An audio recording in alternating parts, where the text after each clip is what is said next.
Hi అండి, welcome to my channel. మీరు చూస్తుంది హసీనా భాషా బ్లాగ్స్ 96. ఇవాళ అయితే చేపల కూర అయితే చేస్తున్నా. ఎలా చేస్తానో మీరు కూడా చూసేయండి, సూపర్గా ఉంటుంది. ఇదిగోండి చేపలు ఇప్పుడే ఫ్రెష్గా ఇంటి దగ్గర అయితే వస్తే మా వారు తీసుకున్నారు. వాళ్ళ చేత కట్ చేపించి క్లీన్ చేపించాము. మళ్ళీ ఇంట్లో తెచ్చేసి బాగా నిమ్మకాయ పెరుగు అన్నీ వేసి బాగా శుభ్రంగా కడిగేసాం. చూడండి ఎంత తెల్లగా ఉండదు. చేపలు కడగటంలోనే చేపల టేస్ట్ వస్తుంది, అంటే స్మెల్ రాకుండా కడుక్కోవాలి.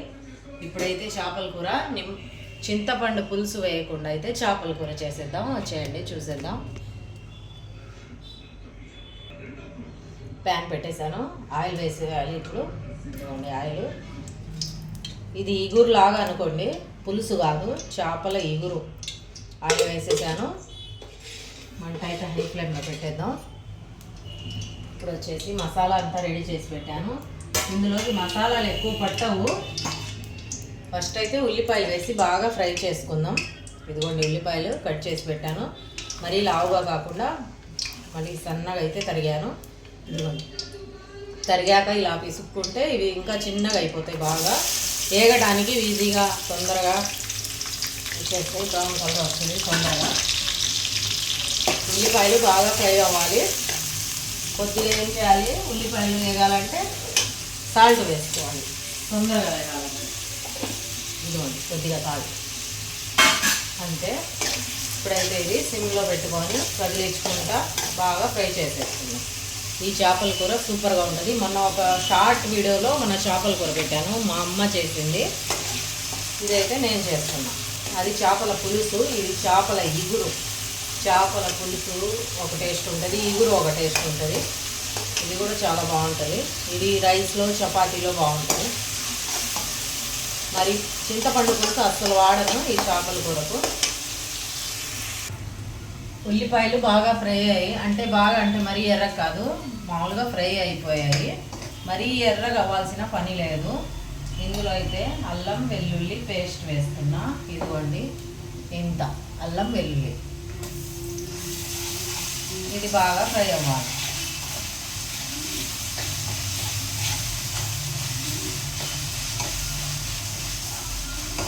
అల్లం వెల్లుల్లి పేస్ట్ మాడు పట్టకుండా ఉండాలంటే బాగా కదిలించుకోవాలి. మసాలా ఎంత ఫ్రై అయితే అంత బాగుంటుంది కర్రీ. పచ్చి వాసన లేకుండా ఉండాలి మసాలా, ఎప్పుడైనా మసాలా వేసిన. అల్లం వెల్లుల్లి పేస్ట్ వేగింది. ఇప్పుడైతే కొబ్బరి పేస్ట్ వేస్తున్నా. ఓన్లీ కొబ్బరి ఒకటి వేసి మిక్స్ అయితే పట్టాను. కొద్దిగా ఎక్కువ వేయట్లేదు. ఈ ఇగురికి మా అమ్మ అయితే అన్నీ వేసి కలిపి పెట్టేసింది, అది కూడా చాలా టేస్ట్ ఉంటుంది. ఇవాళ అయితే నేను ఇలా చేస్తున్నా వెరైటీగా. ఎట్లా ఉంటుందో ఈ టేస్ట్ కూడా చూద్దామనేసి. బాగా ఫ్రై అయ్యాయి. ఇప్పుడైతే పచ్చిమిర్చి వేస్తున్నా. పచ్చిమిర్చి చీలికలు మధ్యలో కట్ చేశాను, చిన్న చిన్న మిరగాయలు. కొద్దిగా మాడు పట్టకుండా కదిలించుకోవాలి.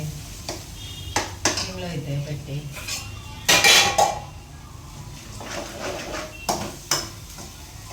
బాగా ఫ్రై అవుతుంది. ఫ్రై ఇదిగోండి టమాటా వేసేస్తున్నా. టమాటాలు 2 టమాటాలు చిన్న చిన్న పీసెస్ చేశాను.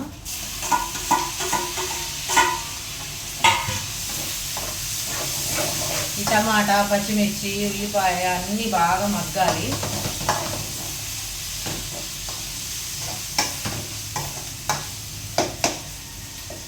కొద్దిసేపు అలాగే వదిలేద్దాం. 5 మినిట్స్ బాగా మగ్గాక అప్పుడైతే ఉప్పు కారం అన్నీ వేసుకుందాం.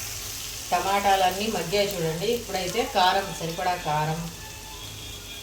ఈ కారం చూడటానికి తెల్లగా ఉంది కానీ భలే ఘాటు ఉంది ఇది, అందుకే తక్కువ వేసాను. ఇప్పుడైతే సాల్ట్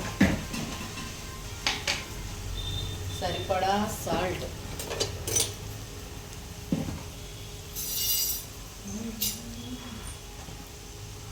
సాల్ట్ అంటే ఆల్రెడీ కొద్దిగా వేసాను కదా ఉల్లిపాయలు ఫ్రై అవ్వడానికి, మళ్ళీ చూసి వేసుకుందాం. ఇప్పుడు వచ్చేసి కారం, సాల్ట్ కారం అయిపోయింది. ఇప్పుడు పసుపు, కొద్దిగా పసుపు. ఇవన్నీ బాగా కలుపుకోవాలి.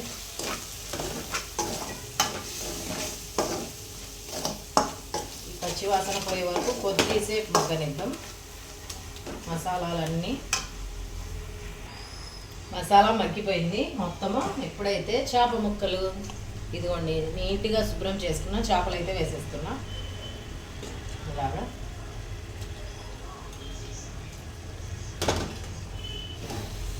ఇలా వేసుకోవాలి. చేప చేయాలంటే చేపలు చేసే గిన్నె ఉంటుంది, దాంట్లో చేయాలి.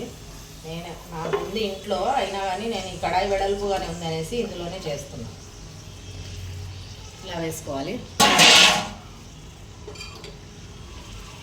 కొద్దిగా మంట పెట్టేసి ఒక 5 మినిట్స్ ఇలాగే మగ్గనిచ్చేద్దాం. మగ్గాకైతే మళ్ళీ తీసి చేపలు అయితే కదిలిద్దాం. ఓకేనా? ఇప్పుడైతే చేప ముక్కలు ఒక్కొక్కటి తిరిగేసుకోవాలి. ఇలాగా తిరిగేసుకొని కొద్దిగా వాటర్ అయితే వేసుకోవాలి ఈ చేప ముక్క మగ్గడానికి. ఈ చేపలు ఏం చేపలో కామెంట్ చేయండి. ఒక్కొక్క చేప చిన్న సైజ్ చేపలు ఇవి. ఒక్క దాంట్లో 2 పీసెస్ అయ్యాయి. ఈ చేప పేరు నాకైతే తెలియదు, మీకు తెలిస్తే కామెంట్ చేయండి. ఓకేనా?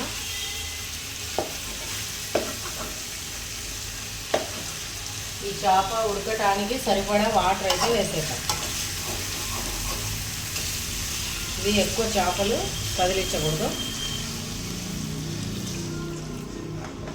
చాలు వాటరు. మసాలాలు ఆల్రెడీ అన్నీ ఉడికిపోయాయి. ఇప్పుడు చేప ఉడకడానికి మాత్రమే వాటర్ వేసాను.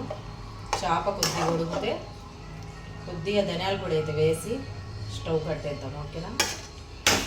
ఇదిగోండి ఒక 5 మినిట్స్ ఉడకనిద్దాం. చేప బాగా ఉడకాలి, అంటే గట్టిగా ఉంది. ఇప్పుడే పట్టుకొచ్చిన చేప కాబట్టి ఫ్రెష్గా అయితే ఉంది.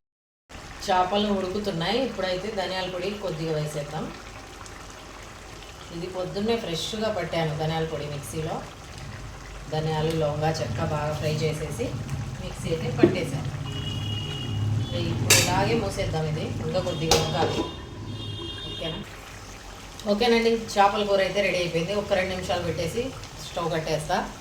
గుజ్జుగా అయిపోయింది. ఇప్పుడు ఈ చేపల కూర చపాతీలో, రైస్లో, దేంట్లో అయినా సూపర్గా ఉంటుంది. ఒకసారి మీరు ఇలాగే ట్రై చేయండి. సేమ్ ఇలాగే సూపర్ టేస్ట్ వస్తుంది. ఇది చేపల ఇగురు చింతపండు పులుసు లేకుండా అయితే చేశాను. టేస్ట్ ఎలా ఉందో చూసి మీకు కూడా చెప్తాను. ఓకేనా? మీరు సేమ్ ఇలాగే ఒకసారి ట్రై చేసి ఎలా ఉందో నాకు కామెంట్ చేయండి. ఓకేనా? అంతకంటే ముందు మా ఛానల్ని సబ్స్క్రైబ్ చేసుకోండి, లైక్ చేయండి, షేర్ చేయండి, కామెంట్ చేయండి. స్టవ్ అయితే కట్టేసేద్దాం. ఇది వేడి వేడి మీద తినేదానికంటే రేపు తింటే ఇంకా బాగుంటుంది. లేదంటే చల్లారాక తినొచ్చు. ఓకేనా? దీంట్లో దోశలు కూడా వేసుకొని తినొచ్చు, చపాతీ వేసుకొని తినొచ్చు. వేడి వేడి ఉంది, కాలిపోతుంది, ఏం తినాలి.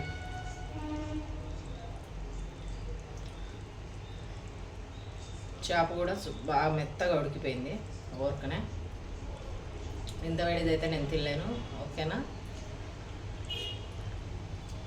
మీరు ఒకసారి ఇలా ట్రై చేసి నాకు కామెంట్ చేయండి. నేనైతే తింటున్నా. ఓకేనా? బాయ్.